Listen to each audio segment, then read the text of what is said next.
I am DM Zone. This is Gamers Oasis. Let's get into it. Okay, guys. So this video is going to be a little bit longer. I have four main topics I want to talk about, and then I'll follow up with some more when we have questions. And I got another vlog coming out here soon, since this one's running a little bit late. But let me go ahead and start with this one. So when I made my channel, there were several things I chose to be pillars within my channel. I wanted to be educational.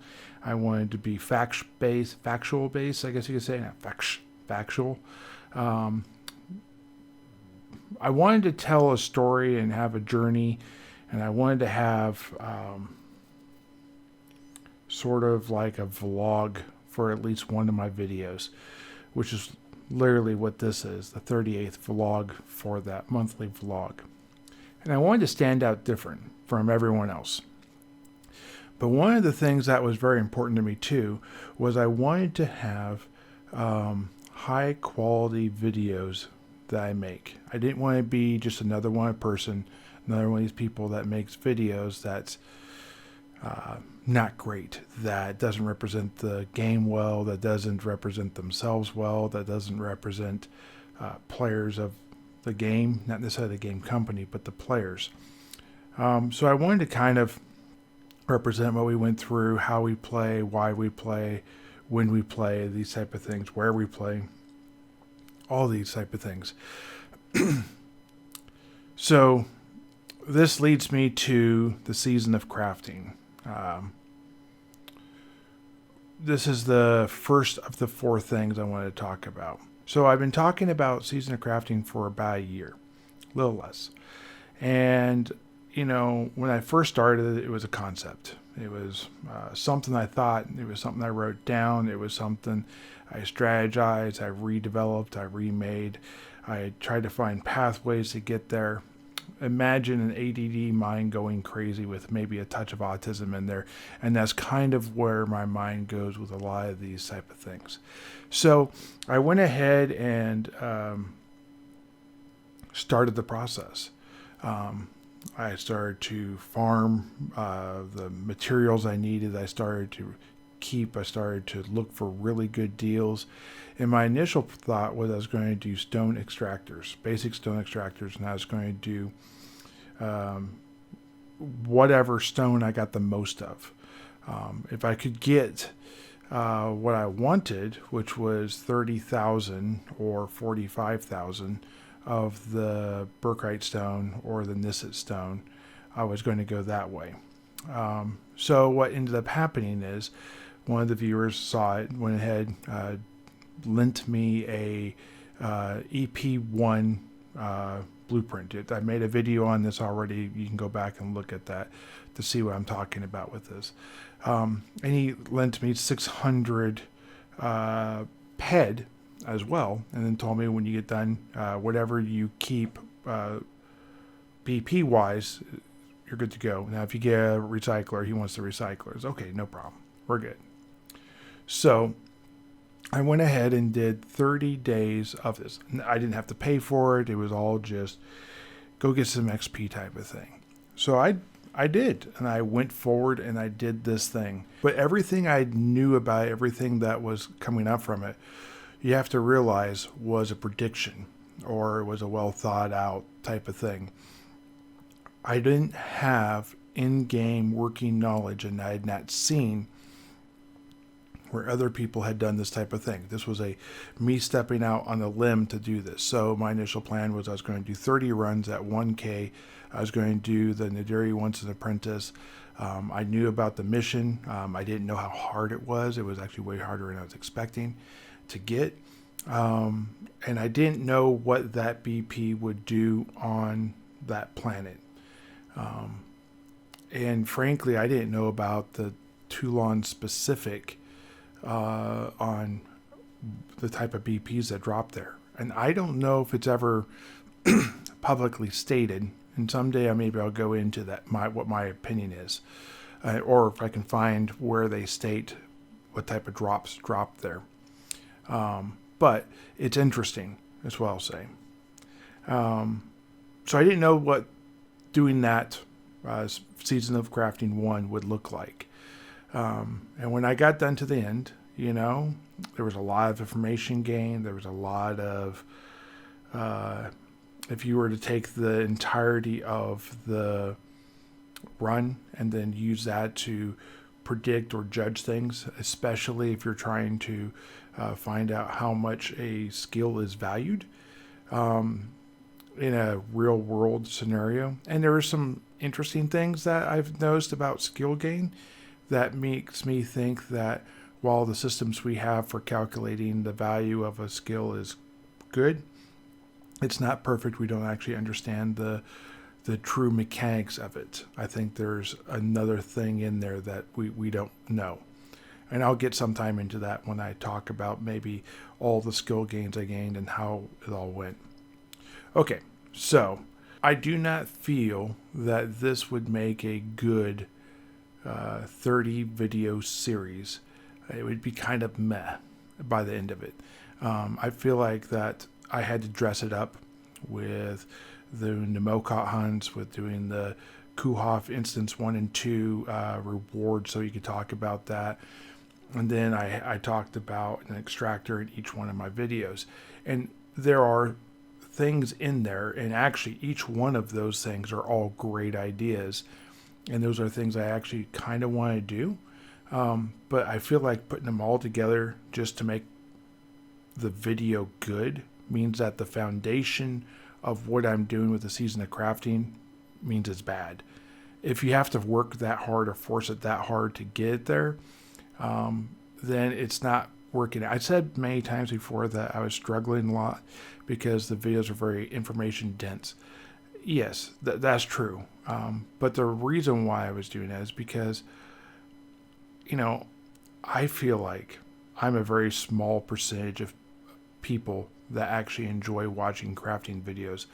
I don't just sit there and watch it. I do other things. I'm playing the game. I'm doing whatever. I'm watching what pops up. It informs me more than what the person's saying the game is what they're saying in the video, watching the crafting go by. That is because I was a free-to-play player who couldn't afford to do the crafting and wanted to see what was going on with crafting so I can get some insight into it. Also, I'm always rooting for the person to do really well and maybe global. So those are all things that, I think that is a very small percentage of people wanting to watch, which means that the greatness in the other parts talking about running Mocots for 30 runs as large amount and what I've found and what hunting Mocots looks like is going to be lost because no one's going to watch all 30. No, they're only going to see the wrap up maybe. And then if you have the wrap up, then why do you have the rest of the hunt? If it's all meaningless in between there and there.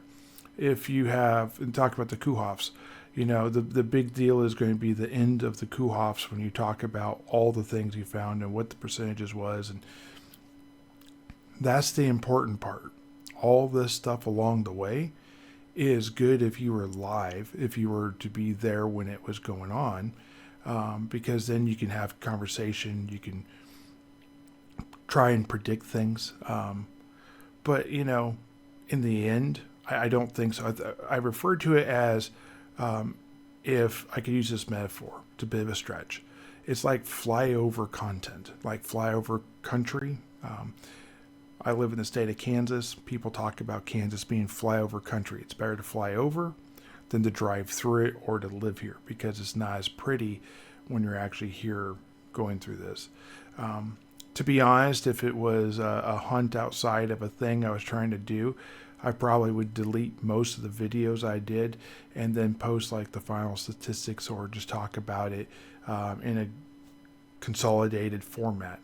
The extractors I feel like are very, very important, and they're actually so important to talk about each one of the extractors because there is such a difference between superior extractors for cloth and for basic stone extractors, or basic leather extractors, excuse me. And if you don't know what the difference between really those three extractors, then that would be the value of it. For example, I could take the basic stone and the superior cloth, put those that information together, and I would be almost a third of the extractors you have for the basic leather or even advanced leather.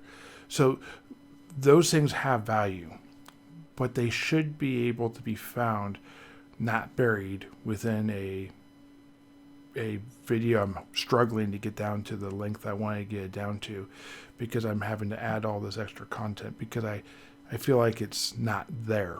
In a year from now and 5 years from now, if someone wants to Google what's in a Kuhoff 1 instance, and there's a specific video for that, and I talk about the fact I've done it 30 times, that's a video of value.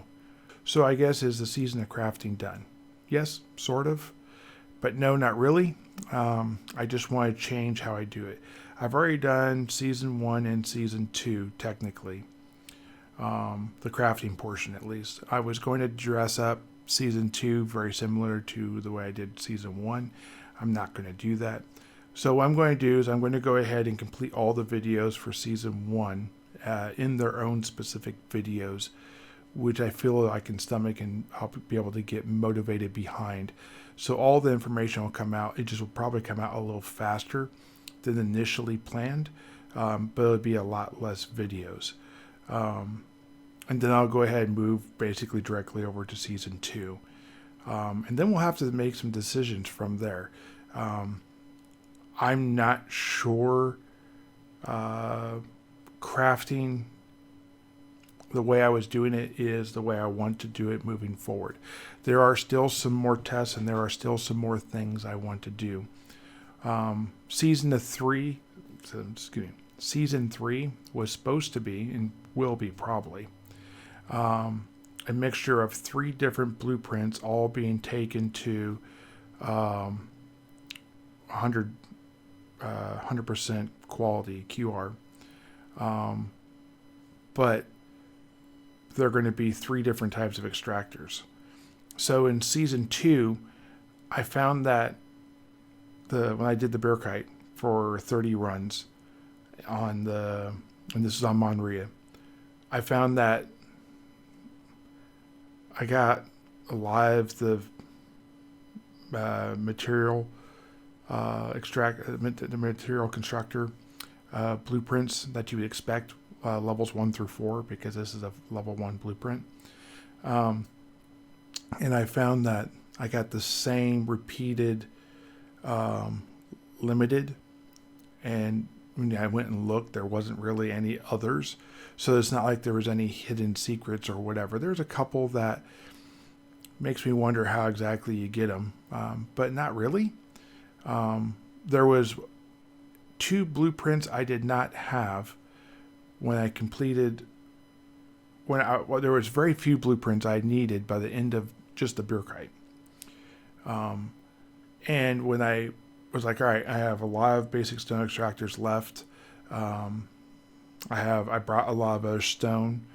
Let me go ahead and move some more over. I'm now depositing, so I can go ahead and do more of this. So I bought up more stone extractors. I was like, you know what? Forget this. I'm going to put 3 crafting runs in a single episode.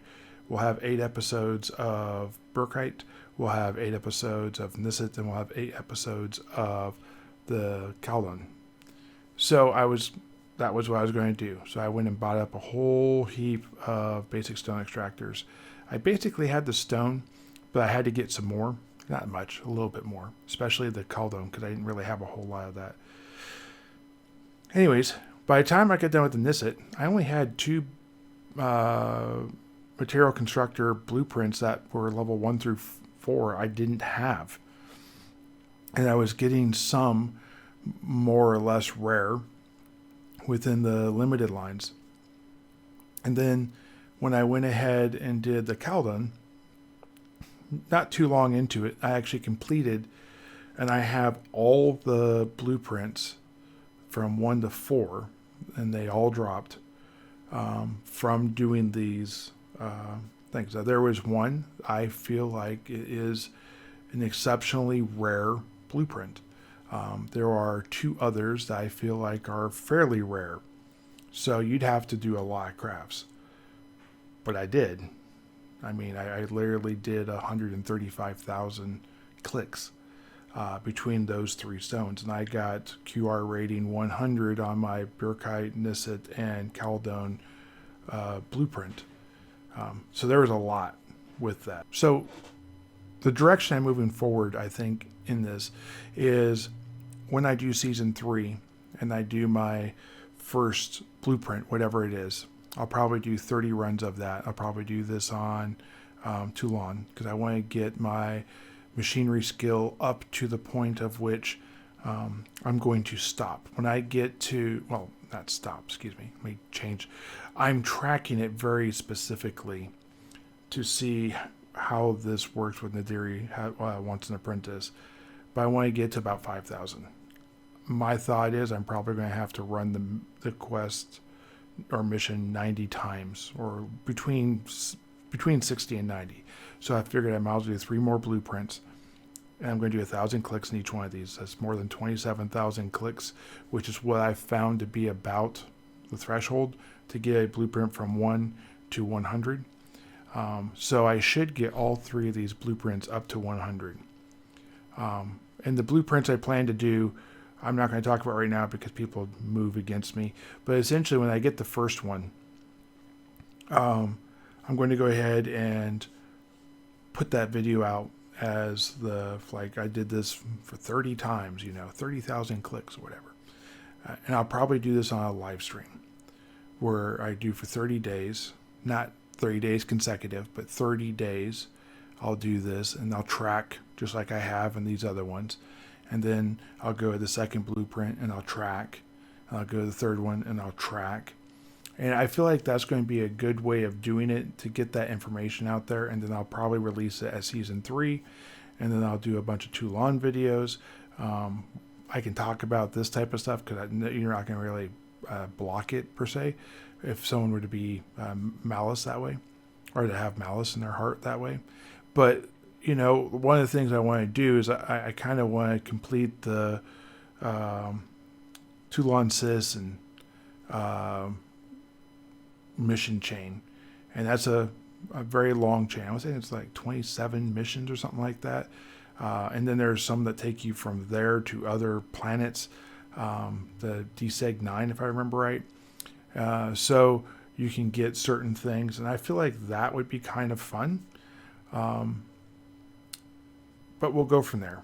One of the things I had pop up while I was doing this, and it probably will be a thing I do as well, is the Mountains of Madness dev reached out to me and gave me a whole heap of information. And I really kind of want to do something for that and talk about it, because they saw me talking to a new player in the game, and I was encouraging to go to Calypso because Calypso's where all new players should go. And they're like, that's not exactly true. Here's a bunch of information so you can say the correct things. And I was like, thank you. I actually really appreciate it. And I asked for more information, and they gave me a heap of information. So I'm going to move forward with that at some point in time. Because there's not a whole lot out there as far as I've last looked on the Mountains of Madness. So this goes to the next point. And then my points might be a little jumbled up right here. But my next point, I'm going to be doing a live stream. Right now I've created a second YouTube channel, which will be a place I house my live streams, maybe stream live, and then I'll probably be doing some other game content where I'll be doing more of a let's play type of style. And then if that video content is compatible with my channel now, as in like sci-fi, space related, that type of stuff, then I'm going to go ahead and post a concise video or a story video or something that is not as raw, more of a polished video on my DM Zone channel. And I'm not even 100% sure I'm going to keep the name DM Zone. The DM side is kind of taken out of this right now, so I'm considering just going to Zone. I haven't looked into if I can do that yet, but we'll see. Okay, so I have this second YouTube channel. It's called XoanPlaysGames, and I've created a Twitch channel that matches it. And right now, me and a friend of mine, real life friend of mine, have been playing a little bit of World of Warcraft on the hardcore servers for the classic WoW. So if you go there right now, that's what you're going to see. I'm going to be putting a lot more Entropia Universe up there. But for right now, that's just something I was doing. And it's because he and I are playing this new thing that literally came out, was it September something or other, which is why Starfield hasn't been a video I've done a whole lot with yet. And No Man's Sky. I kind of, while trying to work through all this, I'd step back a little bit from Entropia Universe while I was doing this, and this is kind of where we came up with. So I expect a lot more rustic sci-fi space game type stuff to be moved onto this channel, but also you'll see some other stuff there. By no means do you have to go over there, but you will eventually probably see me play games like Assassin's Creed and Fallout and those type of games, you know. Diablo, that type of stuff. Maybe not Diablo 3 or 4, though. I don't know. We'll see. Basically, this is going to be the place where some editing will happen, but from purely raw to what you guys see on the DM Zone channel, we'll probably have like hundreds of hours of video on the editor's floor. So like if I do a video on Diablo 1 for nostalgia's sake, and I show me playing it and beating it or going through a part, you don't need to watch me play the whole thing unless you want to watch me live stream it, you know. But then when you come to this channel, you're going to get here's a 10-15 minute video of me playing 100 hours of Diablo 1 type of thing, if that makes sense. So it's very important for you to know that I don't plan to do like weekly videos on that channel. This is still my main channel. Do not feel like I'm abandoning you guys and I'm leaving.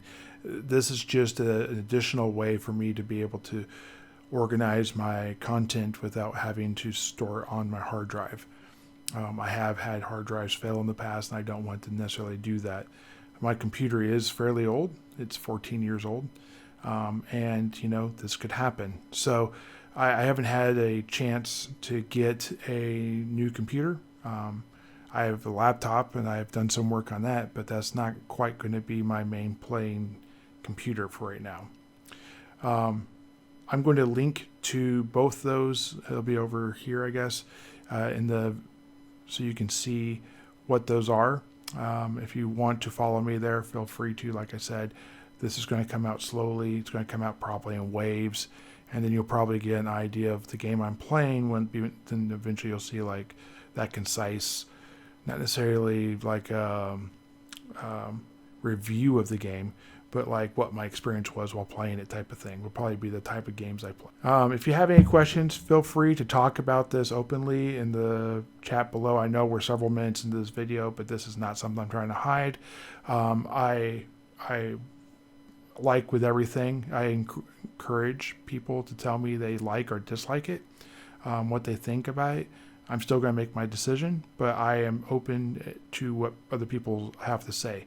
You guys are the viewers who watch my content. If you don't enjoy it and don't like it, you're just going to go do something else. So I need to listen to what you guys have to say, though I will still make my own choice, if that makes sense. So I want to talk real quickly about, on my third point, how far behind I am. I kind of alluded to it before. If I were to do a live stream of me playing Entropia Universe, I think a lot of people would be very confused based upon where they've seen me. For example, just yesterday, I hit level 19 in Tailor. I still have not made a single thing in tailoring, but I hit level 19 in tailoring. Why did I hit level 19 in tailoring? I've done so many of these repeatable missions that I have literally raised my tailoring up without ever doing tailoring. And I'll show that to you guys in one of the videos. It's kind of one of the content videos I have that I want to put out there. So while I'm coming out with these videos that I've already shot, that are already done, that I need to actually edit and get out, I'm going to probably slow down a little bit in my Entropia Universe play. I am doing currently the Lesser Elysium dailies on Next Island. I was wanting to do the Ascension thing. I found that the videos I was making for the Ascension stuff were fairly lukewarm as far as how well they were received. So I'm going to reapproach that and maybe come back to it. But while I was on Next Island, one of the things I had as a big vision, and I won't say I was misled, I just maybe didn't do my fair research when I first started. But I wanted to get I've always wanted to have an upgraded set of armor plates. One second. And since the incision plates are easy to get for the most part, and they're the easiest to level up or get up that way because it doesn't require a reputation or faction, or doesn't require a whole lot of special parts from what I originally thought. And I went and looked, and the adjusted sinews weren't terrible. They were like 15 gold or 15 ped if you were to go buy them off of the auction. And I have bought some off the auction, and I found some. And I even bought, because they had it for like 40 gold. Excuse me. Been playing WoW, so I've gold instead of ped. So for about 40 ped, they had an improved sinew. So I have one improved sinew, and I actually have 7 adjusted sinews. I only have 6 plates, but that's not a problem. I know a place where I can get plates fairly regularly. It's where I found all 6 of my plates. 4 of my 6 plates. The other 2 have been off of different bores. And I've been testing the bores on Next Island really heavily. And I'm going to continue doing that.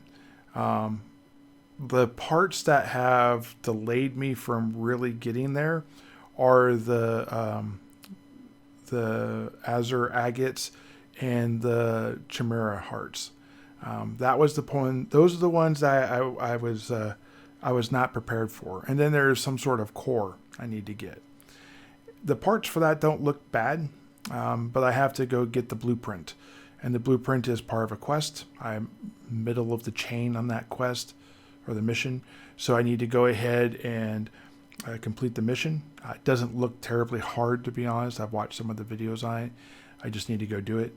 But my thought was I actually wanted to have a complete set of 7 adjusted incision plates. I want to see what it's like running around with 7 plates, all with 1% block. I want to see how that feels. I want to see how that works. I want to see, is that as big of a thing as it feels like it should be? Now, the incision plates are very specific. They're specialized. They're not a very generic armor plate. This is both good and bad. It means that there's limitations to the things that they will help with. If you guys happen to know any plate mobs that are really good for incision plates, I think that would be a really good thing for me to test out these plates against once I get them. So I'm eventually going to have those 6 adjusted and hopefully 1 improved, though I don't know if I can get the other parts for the improved. I haven't even really considered looking into it that much, but I do want to get the 1 improved done, because that will be a good video. So for content purposes, at least at a minimum, I want to see I want to do that. Oh, and this would be a thing I would do, crafting them live on a live stream, as like an event type of thing. And then I would edit that down to an actual video and then post that on my DM Zone channel. So I also see this kind of as an investment. If I do this and I don't like it, but they sell well, and I can do something else in the game that I really have always wanted to do, like kind of wanted to get into like an apartment, though I'm not sure where the value falls in that. There's obviously a ped value. Shop, land area, not anywhere near a land area price, but you get the general idea. If I got enough assets to be able to jump to that, I think that would be something I would want to do. So this is me investing a little bit more real life money into that. But it's getting me closer to this in a way that I think is really, really good. So you also understand, going back to the Chimera Hearts and whatnot and the Azure Agates, I have farmed for the Sinews, the Agates, the Chimera Hearts for well over 40 hours. I'm probably about 65 hours. Don't tell my wife, please, for the love of God. Don't tell my wife. Anyways, for a long time. And I have not got what I need from that.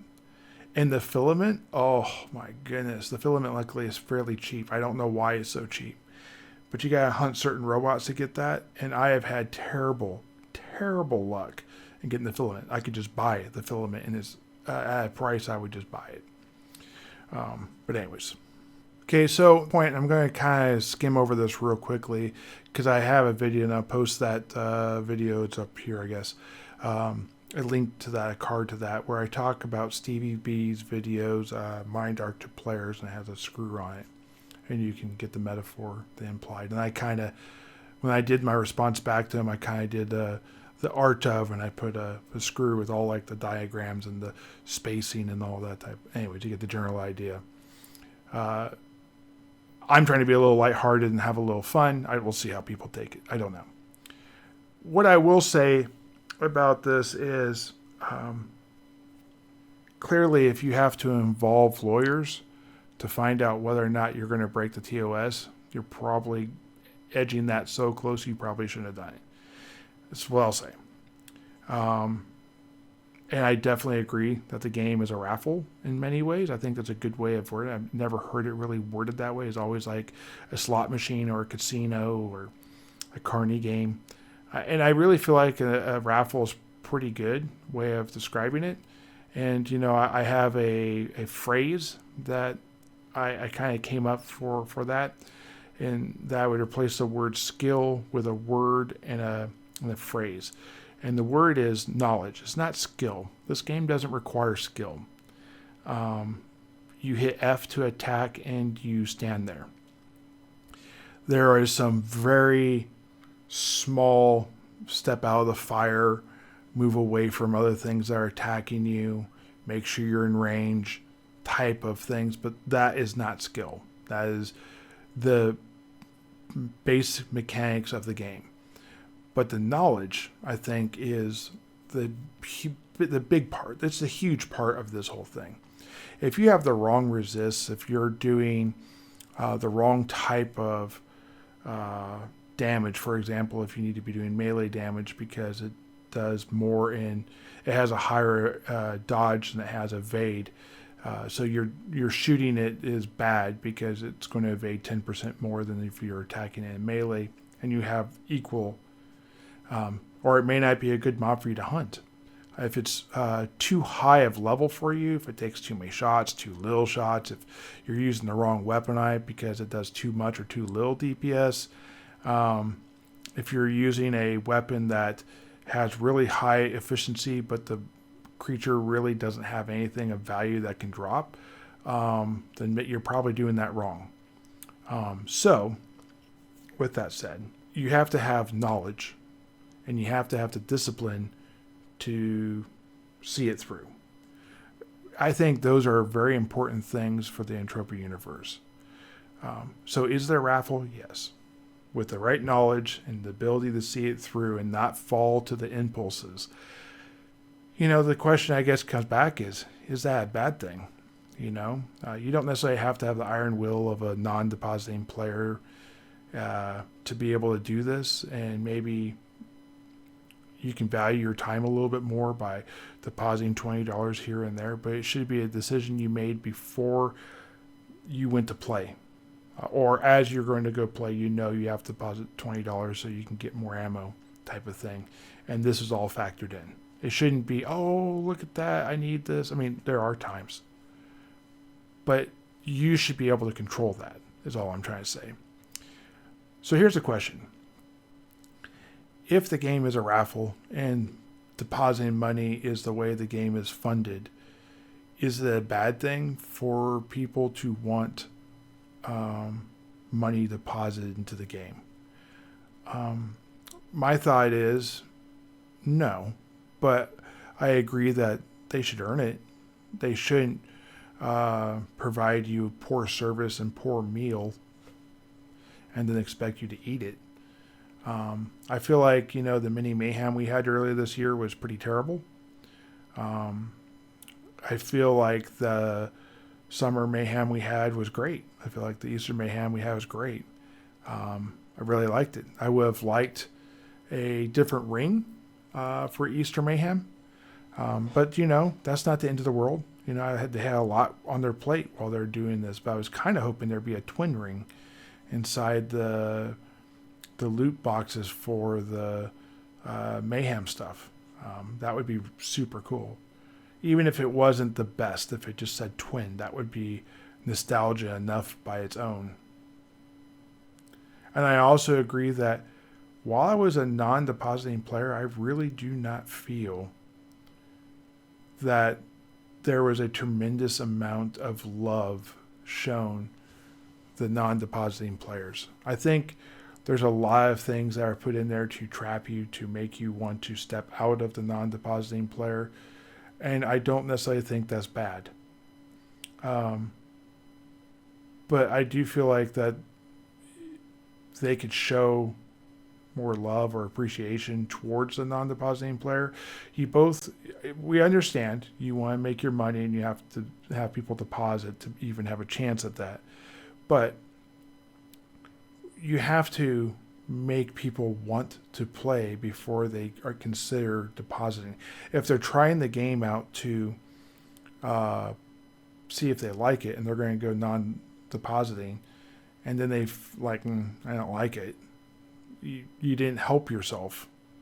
So I don't know where that line is, and I'm for sure that you guys have way more knowledge about that than I do and can figure it out. So I hope they do. MA, I believe in you, even if it's foolish. So how do I know that maybe we're not where we want to be, which was another point he was making. We're not really where we want to be with the game. It's not growing the way we want it to. Well, for example, look at basic stone extractors. Yes, I needed a heap of them.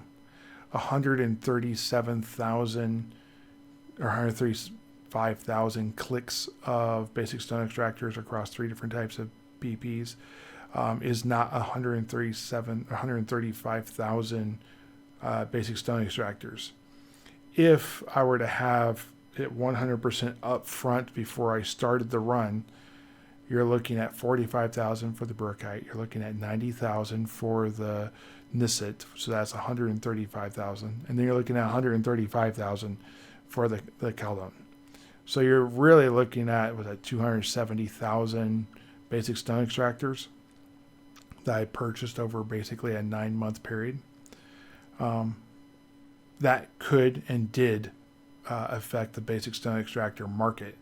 I did not need to buy that many. I would say I probably got it done for closer to about 115,000, 120,000. I haven't done the math on that yet. It's season 2. But I would say that's about right. Because the Nisit and the Caledon gave you a lot of extractors back. So there is that. Same thing with the stone. I didn't need as much stone as I did for the Burkite, because the Burkite basically gives you no stone and no extractors back. Because it's a lower TT value thing. And that's the thing I'm going to get into when I talk about the Season 2 stuff. But anyways. So yes, it affected the market way more than it probably should have. It increased the price, I apologize now to everyone who's trying to buy it now, of basic stone extractors by about 40%. Which is a heap. And I think the game is slowly starting to stabilize back to where they were because I've stopped buying them. So anyways, guys, I'm sorry this is a little bit longer video, but I hope there is value throughout it. I hope that it helps inform a lot of things. And of the different points I talked about in this video and the direction I'm going, I hope that helps. If you have any questions, concerns, find me in game or comment down below. And thanks for watching, and keep wearing that pet.